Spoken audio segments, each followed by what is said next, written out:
Welcome to the Shopping Center channel. Today we're going to talk about investor returns. And we're going to talk about two types of returns, average returns and what is called IRR, internal rate of return. And we're going to use the example of an investor who invests $100,000 into a shopping center or into our Hometown America fund.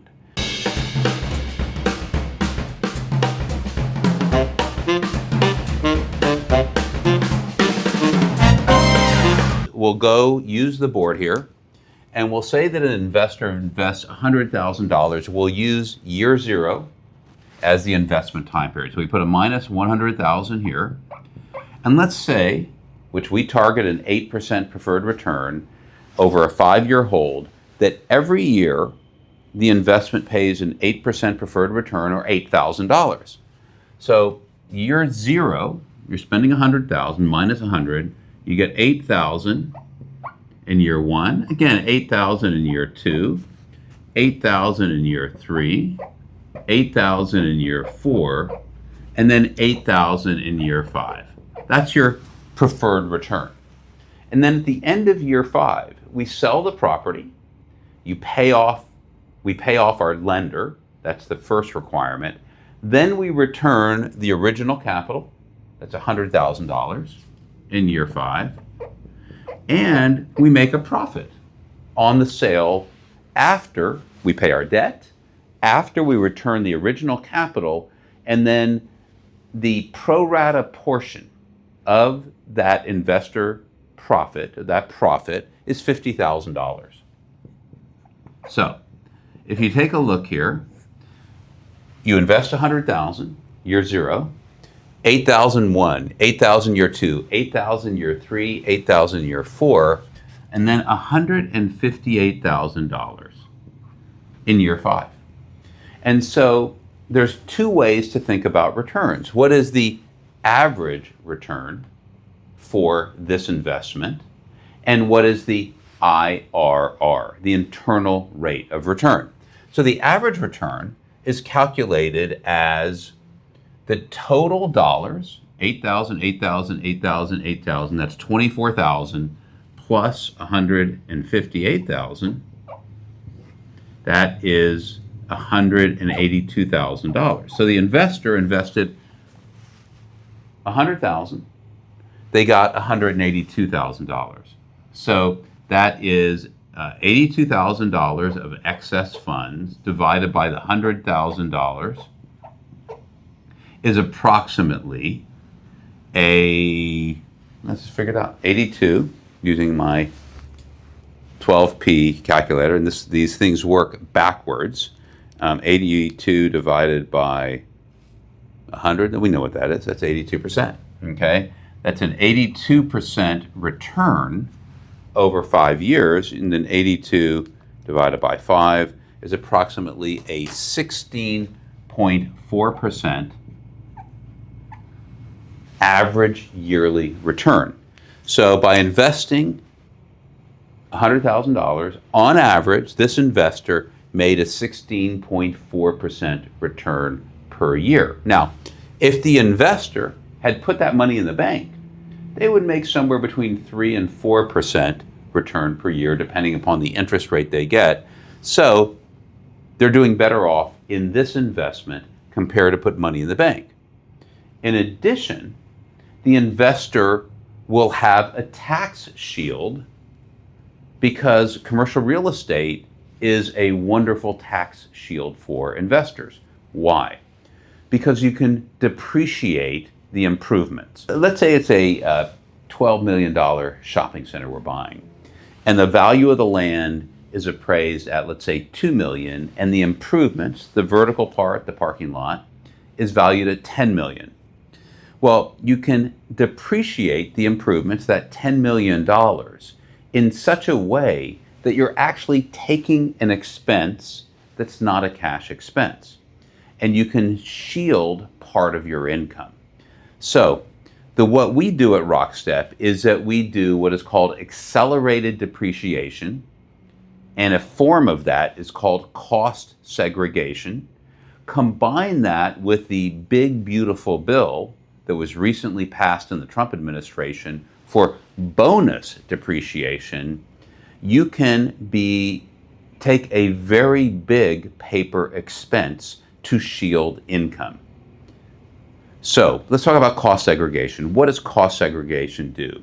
Cost segregation, let's start first by saying that in general, real estate is depreciated on a 39-year, over a 39-year period. So that's about 2.75% per year. So on average, that $10 million shopping center would get an expense of $275,000, 2.75% per year. And that is a paper loss that can be used to shield income. Now, with bonus depreciation, and particularly cost segregation, you can depreciate components of the shopping center quicker than 39 years. You can say, okay, I've got a lighting that is worth $500,000, and we can appreciate that over 3 years. So I can take $166,000 a year for 3 years just for the lighting. Flooring over 5 years. The electrical improvements over 7 years, whatever that number is. And so instead of $275,000 of depreciation in year one, it might be $1 million or $3 million with cost segregation and bonus depreciation. And that means that the first years of your investment, you're shielded by having to pay taxes on your preferred return. And in fact, the loss, the paper loss, might be greater than this, and you can use it to shield other income that you've got. So the comparison is, compared to the bank for this, is you're getting a 16.4% return on average compared to 3 to 4% in the bank.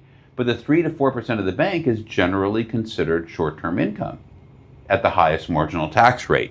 So you're actually getting a higher tax return, higher tax advantage compared to putting money in the bank. So this is the average return per year.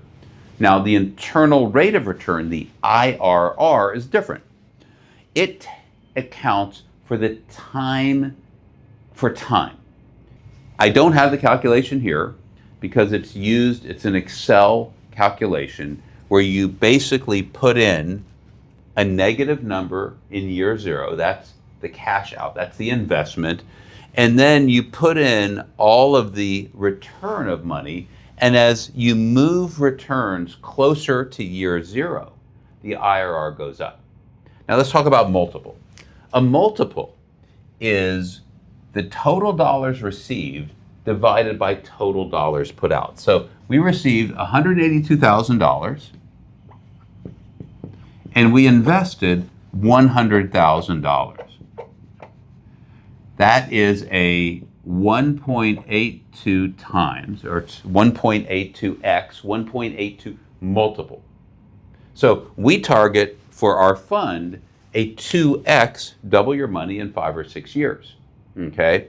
So what's a relationship between return and multiple? So you could have a very high IRR, but a low multiple. So you invest $100,000 and you get $130,000 back in year one. That would probably be about a 30 IRR. I get 30% IRR. The average return would be 30% as well. But your multiple would be $30,000 over 100,000. That's a 1.3 times X. Okay, so you invested 100,000, you got 130,000 in year one, all your capital back, and the investment's over. You have a very high IRR, but your multiple is low. And so what's the issue with that? What the issue is that you have a little bit of reinvestment risk if you have if you flip the deal, if you have a very short-term investment. So an investor, maybe they spend 6 months or a year trying to figure out where they're going to invest. They put 100,000 in, they make a nice return, a 30% IRR, but the investment's over in a year. And now the money, 130,000, is sitting in the bank, and they got to, okay, let me look for another investment. And what if it takes a month, a year, 2 years, 3 years to find the right investment? You have a little bit of a reinvestment risk. Would it have been better for the investor to wait and get $182,000, keep their money working, and get a higher multiple but a lower IRR? Those are some of the trade-offs. And we at Rockstep, we kind of take a 5-6 year target. Some investors say, you know what, I want to invest, I want to get my money out in 1 year, 2 years, 3 years, in and out. I like the action. Other investors are saying, look, if the investment's working well, and I'm getting my preferred return, and we're paying down our debt by amortizing over 20 or 25 years, let's just stick with it for 7 years or 10 years or forever. And so there's really two schools of thought. Very quick, hold forever. We're kind of in the middle. 5 to 6 years. I would say the majority of our investors want that 5 or 6 year hold. They don't want it to go forever, but they don't want to cash out in 6 months and have some reinvestment risk. So, in summary, there's two ways to think about return. Average return, total dollars received divided by original investment, and then divide that by the number of years of investment, and then IRR, internal rate of return. Investment year zero, and then a return of funds over time, where the quicker you get the funds, the higher the IRR. And that's a calculation done in Excel that will calculate that IRR calculation. Thank you very much. I hope this helped you understand some concepts about returns in commercial real estate.